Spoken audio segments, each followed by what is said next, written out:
A day after the AGP returned back to the BJP fold in Assam State, BJP President Ranjit Das in an interview with Northeast Live Editor-in-Chief Wasbir Hussain pointedly said that the AGP would not have won a single Lok Sabha seat had it not come back to the alliance with the BJP. The state BJP president also said that the AGP's 2016 state assembly tally of 14 was achieved only because the regional party was a part of the alliance. I have got a different question. Do you think today, yes, we all know that AGP is a regional party.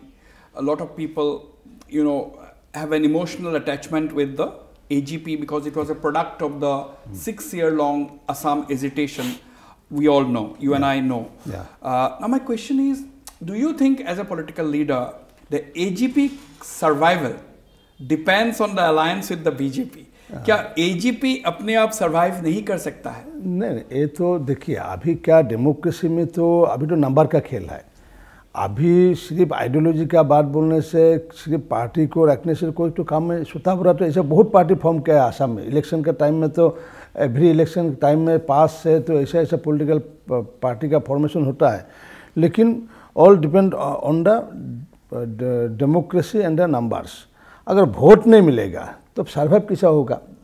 अभी उन लोग का 1202 जो MLA है, अगर उन लोग का तो नहीं होता था तो सर्वाइव नहीं होता था। अभी उन लोग का भी बात है जो पार्लियामेंट में कुछ बात रखने के लिए अगर 1-2 एमपी आसाम से जीत जाएगा तो उन लोग का जो रीजनल तो रंजीत का बात भी बोल सकता है। जी, ये बड़ा इंपॉर्टेंट स्टेटमेंट आपने अभी कही कि एजीपी का जो 12-14 एमएलए उनका है शायद नहीं आता if they did not have an alliance with the BJP in 2016. अभी हम लोग का अलायंस होने का बारे है, उन लोग का 1-2 एमपी आ सकते हैं, आने का चांस है। नहीं तो नहीं आता, नहीं तो इम्पॉसिबल, कंफर्म है ब्लैंक हो जाएगा, लेकिन अभी आने का चांस है।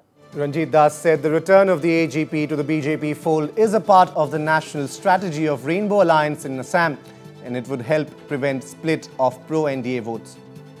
अलायंस क्यों होते हैं? अलायंस आप करते हैं क्योंकि आपका जो टोटल टैली है, you want to improve your tally. Okay, BJP on its own, you got a certain amount of seats. AGP on its own, Congress got 3, AUDF got 3. Now, as a coalition, now your party leader, Mr. Himanta Biswa Sharma, has said that after the alliance, we are going to get 12 seats because BJP, AGP, and BPF. Mr. Himanta Biswa Sharma has said that they are going to get 12 seats. लेकिन ये कैसे संभव है? क्योंकि AGP का अंदर तो अभी प्रफुल्ल कुमार महंता ने लगभग he has revolted against this move, or is Prafulla Mahanta not a factor? लेकिन जो बीजेपी का आइडियोलॉजिकल वोटर है, जो एजीपी का आइडियोलॉजिकल वोटर है, they will cast their vote in favour of the party. अभी देखिए जरा सारा आसाम में 30,000 से लेकर के 80,000 असम गण परिषद का वोट है।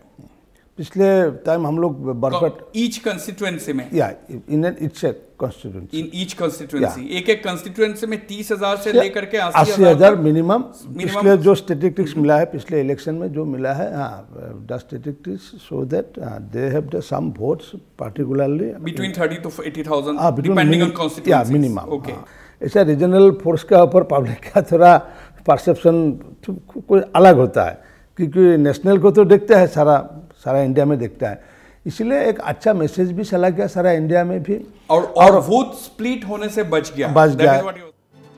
The BJP this time in Assam may deny tickets to more than one-time sitting members of parliaments, field women candidates and campaign full sting with its 2 primary regional allies in the state, the AGP and the BPF. Indications to this effect was provided by BJP State President Ranjit Das, who said the party would meet National President Amit Shah and other top party leaders and declare its list of candidates by tomorrow. One more thing.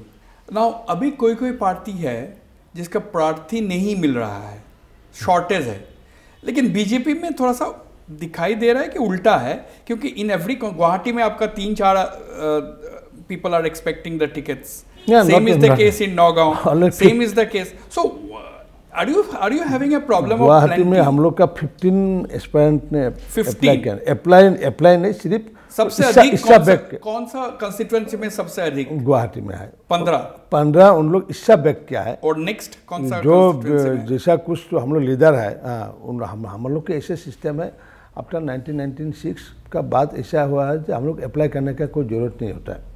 तो हम लोग कल जो नाम बताया उसमें नहीं है, लिस्ट पे नाम नहीं है, लेकिन हम लोग चर्चा कर लिया है कि इसको इधर में देना है, इसको इधर में नाम लेना है। अगर कोई अप्लाई नहीं भी करे तो वो भी उम्मीदवार हो सकता है। डॉक्टर हिमंत बिश्व शर्मा तो अप्लाई नहीं किया है, राजन गोहाई तो अप्लाई नहीं किया, विजय सगुरी नहीं किया, रोमन डेका नहीं किया। वो जो सीनियर लीडर है उन लोग हम लोग का पार्टी में अप्लाई नहीं करता है, लेकिन जो कुछ नया है, कुछ पुराना भी उन लोग क्या इच्छा व्यक्त करके एक लेटर भेजा है पार्टी में, उनको नाम चर्चा हुआ है। और जिसका उधर में नाम नहीं, मैक्सिमम नाम तो यही है, इसका इधर में जिसका नाम नहीं है उनका बारे में चर्चा हुआ है।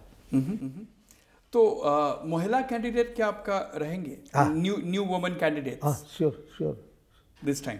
हाँ।